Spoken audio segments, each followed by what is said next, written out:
Hello, welcome to JV Trading News. My name is Johnson Salami. Today's day is 24th day, November 2025. How is your Monday going? And I hope you have a lovely time wherever you're watching me. Now, let's go straight to the newspapers review and we're going to know more about what is happening around us. So, the first one is from NNPP urges INEC to reject Kwankwaso-led congresses. Now, the party, the secretary of NNPP, made clear that yes, they are already sacked, they are already suspended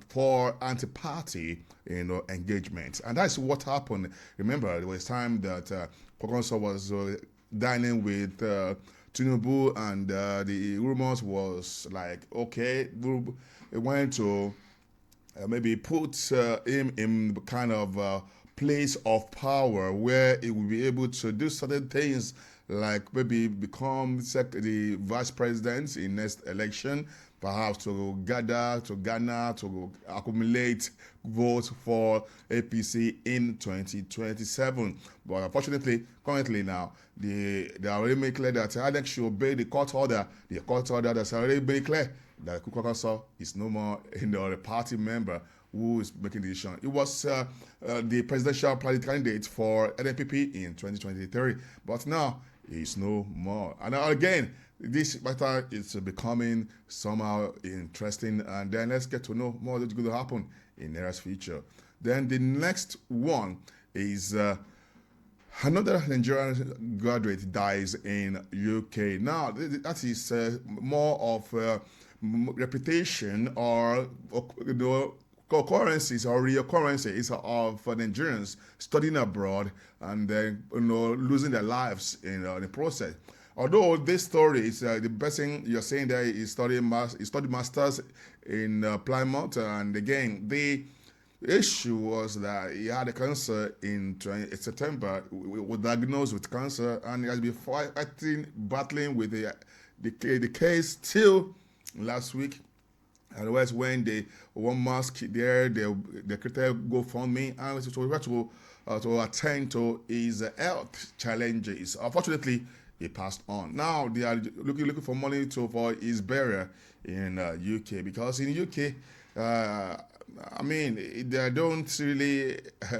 They don't just do burial funeral anyhow. There are a lot of insurance, a lot of activities or kind of costs that will be a bit high. It happens even also in the US too. In Nigeria, it seems to be having a different low budget funeral. But this is very sad development, and I hope that Nigerians studying abroad should not work hard too much to the point that they will sacrifice their health for wealth they are looking for. So let's hope that things get better.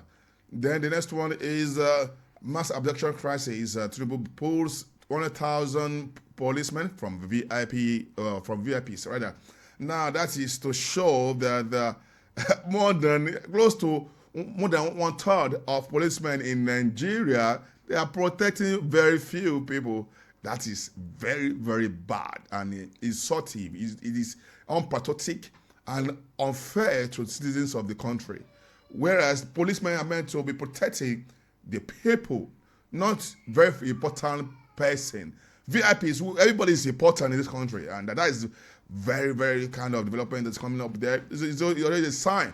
Although Agbetakun has been briefed already, and then there was a rumor that there was a directive to withdraw VIPs, those policemen that are protecting the VIPs, to leave. But the rumor has it that they have not obeyed. That means they have not followed their instruction until now. When the cases of children being abducted every now and then, as even in the church and so many places, is because that issue has become so urgent and so very, very crucial to attend to. And I remember that Tinubu and Trump matter is still there. So we're going to see it in the next newspaper headline. And the next one is US to boost Nigerian security with intelligence, defense support, says Presidency. Now, this is coming from Ononugba.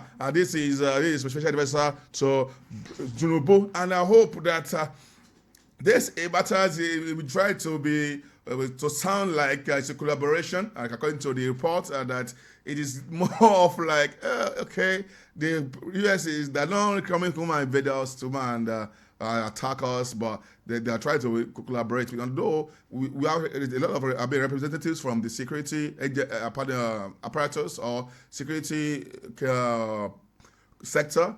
They are chiefs of staffs. They traveled to the U.S. to kind of make it clear to go and provide some kind of informations that the Trump administrations could use to help to assist in fighting against terrorism in Nigeria. But let's see what is going to happen there every day, because all this kind of talk here, you mentioned about the support of using ammunition, what the Nigerian soldiers will need. But unfortunately, let's remember that the cases of where the funds that are being budgeted for security ammunitions are being stolen by those who are in control. That's just what we are saying in the country. Let's look at the last one. This is Bauchi government shut schools over security concerns. Now, that is to show that Nigeria seems to not be having rest of mind, especially the parents now even bothered about their children in schools who are, their worst, who are finding it difficult, having issues with the ability to even listen to the teachers and pay attention and move around in the school in a point, for the purpose of learning, for the purpose of adding more knowledge. But now the case is getting worse every day, and now the government has said no, schools should be suspended, and this is very, very sad. And again, in the Kwara State too, I noticed some schools seems to be changing the date of vacation, maybe from on the 12th to 5th, meaning that there will be a week, the close will be closing maybe a week earlier. And this is what information I got from one private school, but I believe that it's likely to be the same in other parts of Kwara State, private schools, especially in primary school. So let's see, hope that Nigeria will continue to get better. Now, this if I can go today. I hope you have a good one to see you tomorrow for another edition of JB Training News. My name is Johnson Salami.